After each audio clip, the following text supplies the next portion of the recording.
તાલુકા પંચાયતમાં પેટા ચૂંટણી હતી.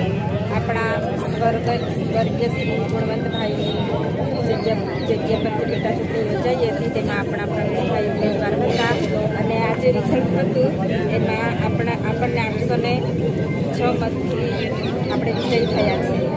એટલે તમામ ભીલોઠી તાલુકા પંચાયતના તમામ લોકોનો અમે આભાર વ્યક્ત કરીએ છીએ. તમે ઘણો સાથ સહકાર આપ્યો અને આજે ધારાસભ્ય ચૈતરભાઈ જેલમાં છે એનો જવાબ જનતાએ આજે આપ્યો છે એ આજે સાબિત થઈ ગયું છે. એટલે તમારો બધાનો અમે ખૂબ ખૂબ આભાર માનીએ છીએ. આવી જ રીતે આગળ પણ મહેનત કરતા રહો એવી આશા રાખીએ છીએ.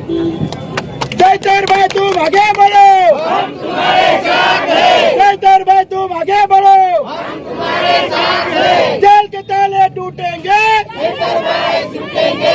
जेल के ताले टूटेंगे, चैतरभाई छूटेंगे।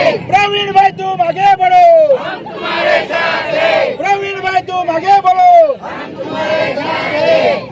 જે આપણે સાંભળ્યા હતા ચૈતર વસાવાના ધર્મપત્ની વર્ષા વસાવા જે જીત થઈ છે તે પાછળના તેઓ કારણો જણાવી રહ્યા છે. આ સાથે જ આદિવાસી નેતા સંદીપ વસાવાનું પણ નિવેદન સામે આવ્યું છે. શું કહી રહ્યા છે તેઓ તેમને પણ સાંભળી લો. આજે જે નેત્રંગ તાલુકામાં ભીલોઠી બેઠકની જે પેટા ચૂંટણી હતી એમાં આમ આદમી પાર્ટીનો ભવ્ય વિજય થયો છે. 806 મતોની લીડથી અમે જીતેલા છે. જે રીતે ભાજપ જે તાનાશાહી કરી હતી, આખી ભાજપની જે ટીમ હતી એ બધી જ રીતના અહીંયા સામ ડામ દંડ ભેદથી લાગી ગઈ હતી. પોલીસનો ઉપયોગ કર્યો, પૈસાનો ઉપયોગ કર્યો, અમારા જે કાર્યકરો હતા એમને દબાવવાનો પ્રયત્ન કર્યો, ધાક ધમકી આપી. પરંતુ પ્રજા આ ભાજપના લોકોને ઓળખી ગઈ છે.